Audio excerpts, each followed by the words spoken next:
آخرہ۔ الحمدللہ رب العالمین والصلاة والسلام علی سید المرسلین، اما بعد فاعوذ باللہ من الشیطان الرجیم، بسم اللہ الرحمن الرحیم۔ ہم موجود ہیں مدنی مذاکرے میں، بہت پیارا سیگمنٹ ہے بات سے بات۔ آج اپنے اس سیگمنٹ کے اندر ایک حکایت لے کر حاضر ہوا ہوں۔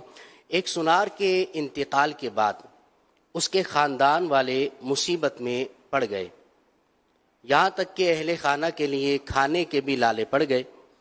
ایک دن اس کی بیوی نے اپنے بیٹے کو نیلم پتھر کا ایک ہار دیا، ایک نیکلس اپنے بیٹے کو دیا اور کہا کہ بیٹا جاؤ چچا کی دکان پر چلے جاؤ۔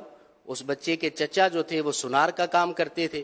کہا کہ بچے اس چچا کے پاس جاؤ اور جا کر کہو کہ یہ نیلم پتھر کا ہار ہے، اسے بیچ دو، کچھ مندی کے حالات ہیں، اخراجات ہیں، معاملات ہیں، گھر چلانا مشکل ہے، کچھ پیسے مل جائیں گے تو انشاءاللہ گھر اچھا کچھ چل جائے گا۔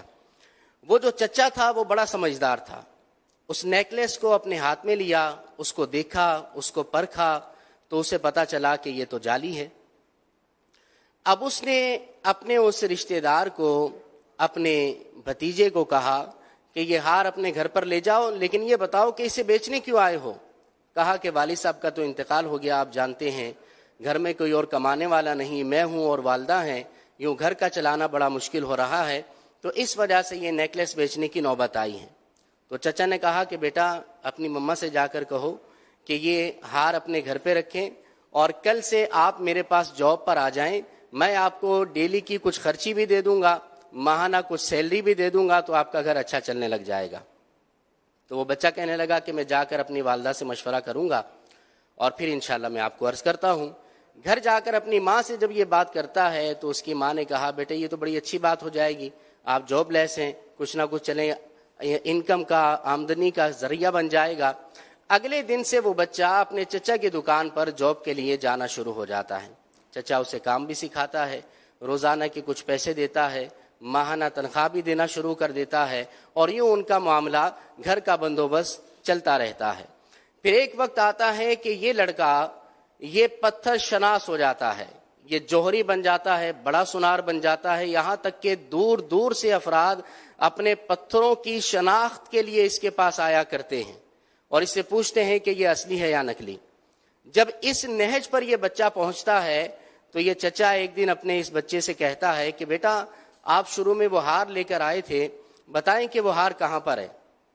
کہا کہ وہ تو گھر پر ہے۔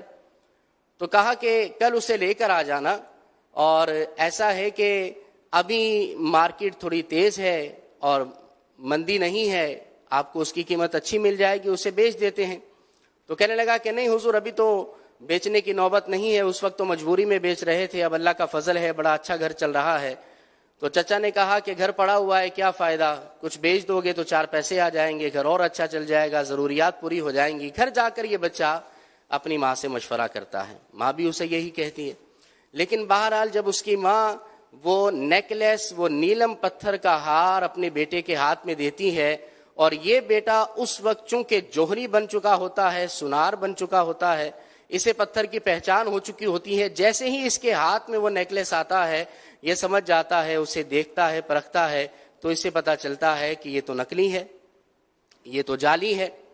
لہٰذا اپنی ماں کو واپس کر دیتا ہے اور کہتا ہے کہ امی جان اسے آپ اپنے گھر پر ہی رکھیں، ابھی بیچنے کی ضرورت نہیں ہے، ہمیں حاجت نہیں ہے، والد کی نشانی ہے تو چلیں گھر پر بھی رہے گی۔ اب وہ جب اگلے دن دکان پر جاتا ہے تو وہ چچا اس سے پوچھتا ہے کہ بیٹا وہ ہار کا آپ سے میں نے کہا تھا وہ لے کر نہیں آئے، تو یہ اسے ٹالتا ہے، کہتا ہے کہ میں کچھ دن بعد لے آؤں گا۔ پھر کچھ دن بعد وہ چچا اسے کہتا ہے تو پھر ٹال دیتا ہے، پھر اس کے بعد کہتا ہے تو پھر ٹال دیتا ہے، یہاں تک کہ بالآخر وہ چچا یہ کہتا ہے کہ بیٹا مجھے پتا ہے کہ اب وہ ہار تم کبھی نہیں لے کر آؤ گے، اور اس لیے نہیں لے کر آؤ گے کہ تم اس ہار کی حقیقت کو پہچان گئے ہو۔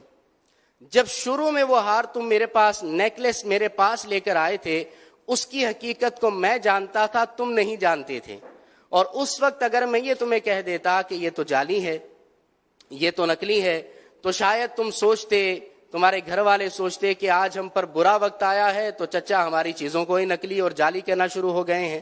تو اس لیے میں نے حکمت عملی کے تحت وہ ہار تو تمہیں واپس کر دیا، اور تمہیں میں نے ایک فن سکھا دیا، ایک کام بھی دے دیا، اور اس کے ساتھ ساتھ تمہاری مشکل جو تھی اس وقت کی اللہ کی رحمت سے وہ دور ہو گئی۔ اب جب کہ اس ہار کی حقیقت کو تم بھی جان گئے ہو، اب میں اسے نکلی اور جعلی کہہ رہا ہوں تو تمہیں برا بھی نہیں لگ رہا۔ اس وقت کہتا تو شاید تم بھی ناراض ہوتے اور تمہاری والدہ بھی ناراض ہوتی۔ تو یہ بہت بڑی ایک حکایت ہے۔ اس حکایت سے سبق ہمیں یہ ملتا ہے کہ ہمارے آپس کے بہت سارے اختلافات ایسے ہوا کرتے ہیں کہ جس اختلاف کی بنیاد اور حقیقت ہمیں پتہ نہیں ہوتی، بلا وجہ ذہنوں کے اندر وسوسے اور دلوں کے اندر بدگمانیاں اور غلط سوچیں آ جایا کرتی ہیں، اور اس وجہ سے یہاں تک کہ رشتہ داریاں بھی ٹوٹ جاتی ہیں، دوستیاں بھی ٹوٹ جایا کرتی ہیں۔ ہاں، اگر اس کی بنیاد، اس کی حقیقت کو اگر جاننے کی کوشش کی جائے تو پتہ چلتا ہے کہ یہ تو کوئی وجہ ہی نہیں ہے ناراض ہونے کی۔ خاندانوں کے معاملات کو دیکھا جائے تو خاندانوں میں دشمنیاں، ناراضیاں نسل در نسل چلتی رہتی ہیں، اور اس کی وجہ پوچھیں بھئی آپ کیوں نہیں ملتے اپنے رشتہ دار سے، تو صرف اتنا کہتے ہیں بس وہ ابا جان نہیں ملتے تھے تو ہم بھی نہیں ملتے۔ یہ کوئی جواب نہیں ہے۔ حالانکہ اسلام نے تو رشتہ داری جوڑنے کا حکم دیا ہے، اور قطع رحمی سے اسلام نے منع فرمایا ہے۔ ایک سبق یہ بھی ملتا ہے کہ اگر کسی رشتہ دار پر کوئی پریشانی، کوئی مشکل وقت آ جائے تو ہمیں اس کا ساتھ دینا چاہیے، جیسا کہ اس چچا نے اس حکایت کے اندر اپنا ساتھ اپنے رشتہ داروں کو دیا ہے۔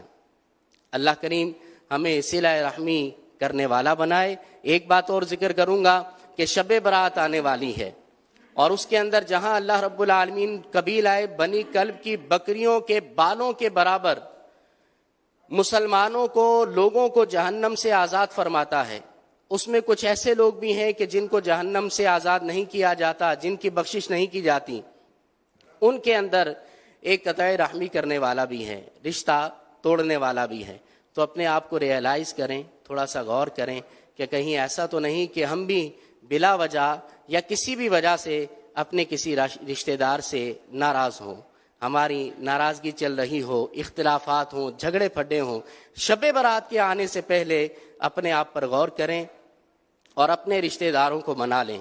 جہاں معافی مانگنے کی حاجت ہے معافی بھی مانگیں، اور لینا دینا ہے اس کو بھی ختم کریں، اور شب برات کے آنے سے پہلے اپنے نامہ اعمال کو اس سے صاف اور پاک کر لیں۔ اللہ کریم ہمیں عمل کی توفیق عطا فرمائے۔ صلو علی الحبیب صلی اللہ تعالی علی محمد صلی اللہ علیہ وسلم۔ صلی اللہ تعالی